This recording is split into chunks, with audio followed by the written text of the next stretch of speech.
بسم اللہ الرحمن الرحیم۔ السلام علیکم پیارے دوستوں، آج کی یہ کہانی ہے ایک بوڑھے شخص کی جو 50 سال تک اللہ تعالیٰ کی عبادت کرتا رہا، صبر کرتا رہا، لیکن آخری عمر میں اس کے ساتھ کچھ ایسا واقعہ پیش آتا ہے جو کہ اسے پوری طرح ہلا کے رکھ دیتا ہے۔ یہ واقعہ بہت ہی زیادہ دلچسپ ہے، آپ کو ضرور پسند آئے گی، اس لیے آخر تک ضرور دیکھیے گا۔ اور اگر اب تک ہمارا چینل اسلامک کہانی سبسکرائب نہیں کیا تو ضرور سبسکرائب کرتے ہوئے ساتھ میں لگے گھنٹی کے بٹن کو بھی دبا دیجیے گا۔ سورج نکلا تو بوڑھا بزرگ گھر سے باہر آیا، مکے کی گلیوں میں گھومنے پھرنے لگا، شاید کہیں مزدوری مل جائے۔ تمام لوگ گرمی کی وجہ سے گھر کو لوٹ چکے تھے۔ مزدوری تلاش کرتے کرتے گرمی شدید تر ہوتی چلی گئی، اس کی ٹانگیں جواب دے رہی تھیں اور آنکھیں پتھرا گئی۔ کل رات اور دن سے بھوکا تھا، آج رات بھی وہ بنا کھائے ہی سو گیا تھا، اور آج دن میں وہ روزے سے تھا۔ پیٹ میں بھوک کی آگ لگی ہوئی تھی۔ اس کی خواہش یہی تھی کہ بس ایمان کی حالت میں موت آ جائے تاکہ وہ اس قید حیات سے رہائی پا جائے۔ انہی سوچوں میں گمسم مٹی کریت رہا تھا، اچانک اس کا ہاتھ ایک نرم اور ملائم چیز سے جا لگتا ہے۔ اسے کچھ یوں محسوس ہوتا ہے جیسے کہ سانپ کی دم ہو۔ وہ اپنا ہاتھ کھینچ لیتا ہے، پھر دل میں خواہش پیدا ہوتی ہے کہ کاش یہ سانپ مجھے ڈس لے اور میں جلد از جلد اس دنیا سے چلا جاؤں۔ لیکن ساتھ ہی خیال آتا ہے کہ مومن کے لیے کہاں جائز ہے کہ موت کی تمنا کرے۔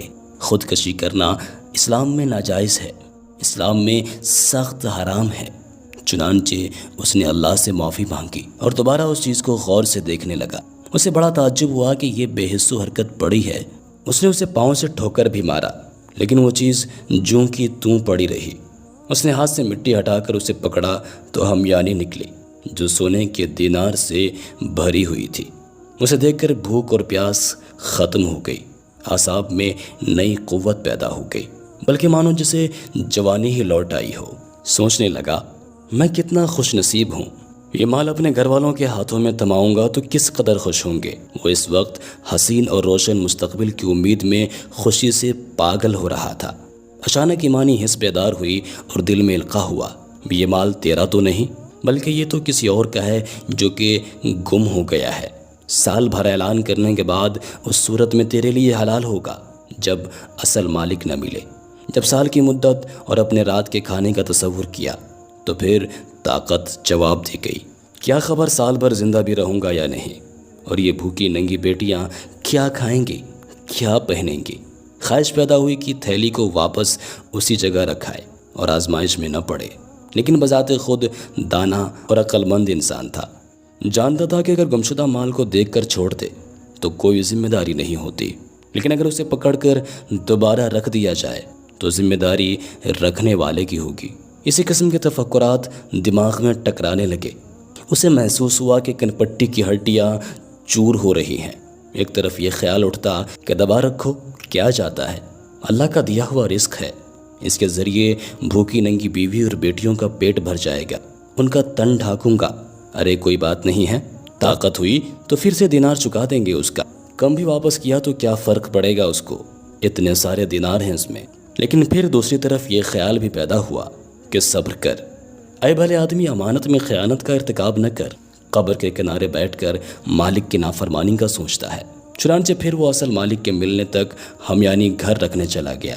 چوروں کی طرح گھر میں داخل ہوا تو اس کی بیوی نے دیکھ لیا اور پوچھا، ابو غیاث، ارے کیسے آ رہے ہو، کیا لائے ہو؟ جواب میں کہا، کچھ نہیں۔ بوڑھا انسان اپنی بیوی کو بتانا نہیں چاہتا تھا، جبکہ اس نے آج تک اپنی بیوی سے کوئی خبر چھپائی بھی نہ تھی۔ بیوی نے کہا کہ واللہ آپ کے پاس ضرور کوئی ایسی چیز ہے، لیکن کیا ہے، بتا دو نا۔ بوڑھا بزرگ ڈر گیا کہ کہیں میری بیوی کسی وہم میں مبتلا نہ ہو جائے۔ اسے سارا قصہ سنا دیا۔ وہ عورت دیندار تھی، لیکن ابو غیاث کی طرح صبر اور حوصلے والی نہ تھی۔ کہنے لگی، جاؤ اور کچھ خرید کر لاؤ، کیونکہ ہم لاچار ہیں اور لاچاروں پر تو مردار بھی حلال ہو جاتا ہے۔ ابو غیاث نے کہا، نہیں، ہرگز نہیں، اگر تو نے ان سے ہاتھ بھی لگایا یا کسی کو خبر دی تو تجھے طلاق ہے۔ لبابہ خون کے گھونٹ پی کر خاموش ہو گئی اور یہ اصل مالک کی تلاش میں گھر سے نکل پڑا۔ تاکہ اصل مالک سے مل کر حلال طریقے سے کوئی درہم حاصل کر سکے۔ وہ حرم کی طرف چل دیا۔ حرم میں ایک نوجوان محمد بن جعفر تبری زیر تعلیم تھا۔ تبری کہتے ہیں کہ میں نے ایک خراسانی کو یہ اعلان کرتے ہوئے سنا، اے حاجیوں کی جماعت، میری 1000 دینار سے بھری ہوئی تھیلی کہیں گم ہو گئی ہے، جو کوئی اسے واپس کرے اللہ اسے دگنا ثواب دے گا۔ ایک بوڑھا بزرگ اٹھا جو محمد بن جعفر کے موالی میں سے تھا، کہنے لگا، اے خراسان کے رہنے والے، ہمارے ملک پسماندہ ہیں، حالات ہمارے بہت زیادہ خراب ہیں، شاید آپ کی ہمیانی کسی خوف خدا رکھنے والے انسان کو مل گئی ہو، آپ اس کے لیے انعام کا اعلان کر دیجئے نا، جسے لے کر وہ باقی واپس کر دے۔ نوجوان خراسانی نے پوچھا، ہاں بھائی کتنا انعام؟ ابو غیاث نے کہا 100 دینار، یعنی 10واں حصہ۔ اس نے کہا، نہ بھائی نہ، ایسا نہیں ہو سکتا، میں اللہ پر معاملہ چھوڑتا ہوں۔ دونوں جدا ہو کر اپنی اپنی منزل کی طرف چلے گئے۔ تبری کہتے ہیں میرے دل میں آیا کہ وہ ہمیانی ضرور اسی بوڑھے کو ملی ہوگی۔ میں اس کے پیچھے پیچھے چلنے لگا۔ وہ بوڑھا ایک خستہ حال مکان میں داخل ہوا اور یوں گویا ہوا، لبابا کہاں ہے؟ لبابا نے کہا، حاضر ہوں ابو غیاث۔ بوڑھے نے کہا، میں نے ایک شخص کو اس کی ہمیانی کی تلاش میں پھرتے ہوئے دیکھا ہے، میں نے اسے یہ بھی کہا ہے کہ تو اس کے واپس کرنے والے کے لیے 100 دینار انعام کا اعلان کر دے، لیکن وہ نہیں مانتا۔ اب ہمیں کیا کرنا چاہیے؟ میرا تو ارادہ ہے کہ ہم یعنی اس کو واپس کر دیتے ہیں۔ لبابا نے کہا، ابو غیاث، ہمیں تیرے ساتھ 50 سال فقر و فاقہ میں گزارنے پڑے، تیری 4 بیٹیاں ہیں، 2 بہنیں ہیں، ایک ساس اور 8ویں میں ہوں۔ ابو غیاث، اللہ بڑا مہربان ہے، اس کی شان اس امر سے بلند ہے کہ ایسے آدمی کو عذاب کرے جو ان کا واحد کفیل ہو۔ تو نے نہ تو چوری کی ہے، نہ کہیں ڈاکہ ڈالا ہے، یہ مال تو اللہ تعالیٰ نے تیرے سامنے رکھا ہے، تو اسے کیوں ٹھکرا رہا ہے؟ کیا اللہ تجھ سے ان عورتوں کے متعلق سوال نہ کرے گا؟ تبری کہتے ہیں کہ میں نے بوڑھے کے چہرے کو بغور دیکھا، معلوم ہوا کہ اس کا دل ان بھوکی ننگی بیٹیوں اور مسکین ام لبابا پر آنسو بہا رہا ہے، کیونکہ فاقوں کی بدولت ان کا چمڑا ہڈیوں پر خشک ہو رہا تھا۔ وہ دیمک خوردہ لکڑی کی طرح کھوکھلے بدن میں سانسیں لے رہی تھی۔ اس کے دل میں آیا کہ کچھ دینار خرچ کر لوں، لیکن فوراً یاد آیا کہ 50 سال صبر سے گزار دیے، اور آج جب کہ ٹانگیں قبر میں لٹکی ہوئی ہیں تو 50 سال کے صبر کو ایک دن کی لذت پر کیوں قربان کروں؟ اور پھر اللہ تعالیٰ میرے اہل و عیال پر رحم کرے گا۔ دل کو حوصلہ دے کر بولا، میں ایسا نہیں کروں گا، 86 سال بعد اپنی لاش کو قبر میں نہیں جلاؤں گا۔ تبری کہتے ہیں کہ اس کے بعد میاں بیوی خاموش ہو گئے اور میں واپس چلا گیا۔ مغرب کی اذان ہوئی تو بوڑھا بزرگ دن بھر کے کمائے چند ٹکڑوں پہ اہل و عیال سمیت افطار کرنے بیٹھ گیا۔ باقی لوگ انواع و اقسام کے عمدہ کھانوں سے مزے لے رہے تھے، اور انہیں اس بات کا احساس بھی نہیں تھا کہ رمضان المبارک، جو کہ قربانی اور سخاوت کا مہینہ ہے، اللہ نے بھوکا پیاسا رکھنے کے لیے روزے فرض نہیں کیے تھے، بلکہ اس لیے کہ مسلمان وقتی اور اختیاری بھوک کے ذریعے محسوس کریں کہ دنیا میں ایسے لوگ بھی ہیں جو بھوک پر مجبور ہیں۔ ان کی حالت پر غور کر کے اپنے اوپر اللہ کی بے پایاں احسان یاد کریں۔ جو لوگ عمدہ کھانوں سے پیٹ بھر کر مست ہو جاتے ہیں، ان کے ہمسائے بھوک سے سیدھے کھڑے بھی نہ ہو سکے، تو ایسے لوگوں کا ایمان کیسا، ایسے لوگوں کا روزہ کیسا؟ بوڑھا بزرگ یہی سوچتا رہا اور مسلمانوں کی حالت پر کڑھتا رہا۔ پھر کہتا، اللہ تعالیٰ ہی نیکی کا الہام کرنے والا اور روزی تقسیم کرنے والا ہے۔ اس نے آج رات بھی بھوکے گزار دیا اور کھجوریں اور روٹی کے چند ٹکڑے بوڑھی ساس اور بچیوں میں تقسیم کر دیے۔ تبری کہتے ہیں کہ اگلے دن خراسانی حرم میں پھر وہی صدا لگا رہا تھا کہ کوئی میری 1000 دینار والی ہمیانی واپس کر دے تو اللہ اسے دگنا اجر دے گا۔ بوڑھا بزرگ اس کی خدمت میں عرض کرنے لگا، اے نوجوان، میں تجھے کہا تھا کہ ہمارا ملک بے آب و گیا ہے، وسائل زندگی کم ہیں، شاید وہ ہمیانی کسی خوف خدا رکھنے والے کو مل جائے تو انعام کے لالچ میں واپس کر دے، چلو 100 دینار نہ صحیح 10 دینار کا ہی اعلان کر دے۔ اس نے کہا، ہرگز نہیں، بلکہ میرا اور ہمیانی کا معاملہ اللہ کی سپرد ہے۔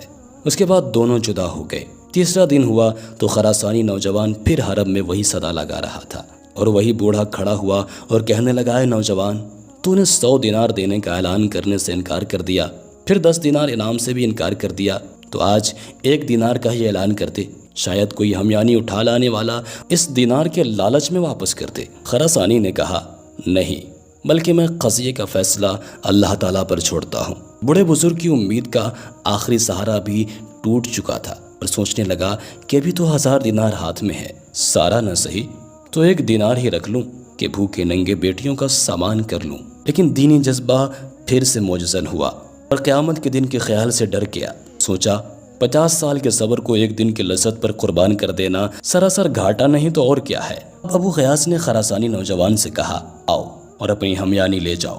تبری کہتے ہیں کہ میں نے ان کے پیچھے پیچھے چلنا شروع کر دیا۔ جب دونوں گھر کے دروازے پر پہنچے تو شیخ اندر داخل ہو گیا۔ تھوڑی دیر کے بعد باہر آیا اور خراسانی نوجوان کو اندر لے گیا۔ میں بھی ان کے ساتھ اندر چلا گیا۔ شیخ نے اندر جا کر محفوظ جگہ سے ہمیانی نکالی اور نوجوان سے کہا، کیا تیری ہمیانی یہی ہے؟ نوجوان نے کہا، ہاں۔ پھر بوڑھے بزرگ نے ہمیانی کا سر کھول کر دینار دامن میں پلٹے اور گنے تو پورے 1000 نکلے۔ پھر کہا، یہ تیرے ہیں۔ لبابا اور اس کی بیٹیاں یہ منظر دروازے کے سوراخ سے دیکھ رہی تھی، جیسے بھوکا دیکھ کی طرف دیکھتا ہے۔ خراسانی نے دیناروں والی تھیلی کندھے پر رکھ لی اور اس کے اوپر چادر اوڑھ کر چل دیا۔ لبابا نے یہ منظر دیکھا تو یوں چکرائی جیسے کسی عورت کا اکلوتا بیٹا گم ہو گیا ہو۔ اس کی بیٹیوں کی بانچیں کھلی کی کھلی رہ گئی۔ چند لمحوں بعد شیخ نے آہٹ سنی تو نظر اٹھا کر دیکھا کہ نوجوان واپس لوٹ آیا ہے۔ اگر یہ بوڑھا بزرگ اس سے روگردانی کر لیتا تو یہ بڑی بات نہ تھی، کیونکہ اس نے ان کے بھوکے ننگے مسکینوں کو دیکھ 1 دینار تک نہ دیا کہ وہ اپنی بھوک دور کر سکے۔ لیکن یہ بوڑھا بڑا بردبار اور حوصلے والا شخص تھا۔ فوراً بولا، بیٹے کیسے آنا ہوا؟ خراسانی نوجوان نے جواب دیا، اے میرے بزرگ، میرا باپ جب فوت ہوا تو اس کے پاس 3000 دینار تھے۔ اس نے مجھے وصیت کی تھی کہ میری سواری بیچ کر حج کا خرچ بنا لینا اور 1000 دینار اس شخص کو دے دینا جو بہت زیادہ غریب ہو۔ چنانچہ میں نے اپنے وطن خراسان سے مکہ تک کسی کو تجھ سے زیادہ غریب نہ پایا۔ لو یہ دینار رکھ لو، اللہ ان میں تمہارے لیے برکت کرے۔ تبری کہتے ہیں کہ وہ نوجوان ہمیانی رکھ کر واپس چلا گیا۔ یہ منظر دیکھنے کے بعد میں بھی واپس جا رہا تھا۔ مجھے کسی نے پیچھے سے آواز دی۔ میں نے پیچھے مڑ کر دیکھا تو وہی بزرگ میرے پیچھے دوڑ رہا تھا۔ اس نے مجھے اپنی طرف بلا کر کہا، تجھے ہمارے معاملے کی خبر ہو گئی ہے۔ حضرت عبداللہ بن عمر سے سنا کہ رسول مقبول صلی اللہ علیہ وسلم نے حضرت عمر اور حضرت علی رضی اللہ تعالیٰ عنہ سے فرمایا تھا، جب کوئی ہدیہ بن مانگے اور بلا طمع آئے تو اسے واپس نہ لوٹاؤ، نہ اللہ کے ناشکرے بن جاؤ گے۔ آؤ ہدیہ میں سب حاضرین شریک ہوتے ہیں، چلو میرے ساتھ چلو۔ تبری کہتے ہیں کہ میں اس کے ساتھ چلنے لگا تو بزرگ نے مجھے راستے میں کہا، تو بڑا مبارک ہے، میں نے عمر بھر ایسا مال نہیں دیکھا تھا اور نہ دیکھنے کی امید تھی۔ میری قمیص دیکھ رہے ہو، میں اس میں قیام لیل کرتا ہوں، فجر کی نماز ادا کر کے اتار دیتا ہوں تاکہ میری بیوی اور بچیاں اور بہنیں باری باری اس میں نماز ادا کر سکے۔ مزدوری کر کے چند کھجوریں اور روٹی کے ٹکڑے خرید کر گھر لوٹ جاتا ہوں۔ جب ہم گھر پہنچے تو بزرگ نے بلند آواز میں پکارا، لبابا اور فلاں فلاں۔ اس بزرگ کی آواز سن کر اس کی بہنیں، ساس اور بیٹیاں اکٹھی ہو گئی۔ اس نے ان سب کو دائرے میں بٹھا کر مجھے بائیں جانب بٹھا لیا اور سب سے کہا، اپنے اپنے دامن پھیلاؤ۔ چنانچہ میں نے قمیص کا دامن پھیلا دیا، لیکن باقی سب نے ہاتھ پھیلائے کیونکہ ان کی قمیص پھٹی ہوئی تھی۔ وہ 1 دینار ہر ایک کے ہاتھ پر رکھتا، 10واں دینار مجھے دیتا، یہاں تک کہ ہمیانی خالی ہو گئی اور ہم سب کو 100 دینار ملے۔ مغرب کی اذان ہوئی تو اس بزرگ کے اہل خانہ بھی عمدہ کھانوں کے ارد گرد بیٹھ گئے۔ بوڑھے بزرگ نے اپنی بیوی سے کہا، لبابا دیکھ لیا تو نے صبر کرنے کا فائدہ، اللہ صبر کرنے والوں کا اجر ضائع نہیں کرتا۔ ہم نے اپنے آپ کو حرام کے 1 دینار سے بچایا تو اللہ تعالیٰ نے ہم کو حلال کے ذریعے سے 1000 دینار عطا کر دیے۔ یہ بزرگ چند لقمے کھا کر اٹھ کھڑا ہوا اور باہر جانے لگا تو بیوی نے کہا، کہاں جا رہے ہیں؟ بوڑھے نے کہا، میں کسی فقیر روزے دار کو تلاش کرنے جا رہا ہوں تاکہ اسے اپنے ساتھ کھانے میں شریک کر لوں۔ یہ کہہ کر بزرگ دروازے سے باہر نکل گئے۔ تبری کہتے ہیں کہ مجھے اللہ تعالیٰ نے ان سے بڑا نفع دیا، ان سے میں اپنی خوراک حاصل کرتا رہا۔ 16 سال بعد مکہ آیا تو معلوم ہوا کہ وہ لڑکیاں شہزادوں سے بیاہ دی گئی ہیں اور شیخ چند ماہ بعد فوت ہو گیا۔ میں اس کی بیٹیوں کے شوہر کے پاس جاتا، ان کے بچوں سے ملتا اور سب کو وہ ہمیانی والا قصہ تفصیل کے ساتھ سناتا۔ وہ یہ قصہ بڑی دلچسپی سے سنتے، میری بڑی عزت کرتے۔ اللہ تعالیٰ ان تمام لوگوں پر رحم فرمائے۔ دوستوں، ہم یہ امید کرتے ہیں کہ آج کی یہ ویڈیو آپ کو ضرور پسند آئی ہوگی۔ ویڈیو کو لائک کرنے کے ساتھ ساتھ دوستوں کے ساتھ شیئر بھی ضرور کر دیجیے گا۔ میں آپ سے پھر ملوں گا کسی نئے واقعے کے ساتھ۔ جب تک کہ اپنا اور اپنے پیاروں کا بہت سارا خیال رکھیے گا۔ اللہ حافظ۔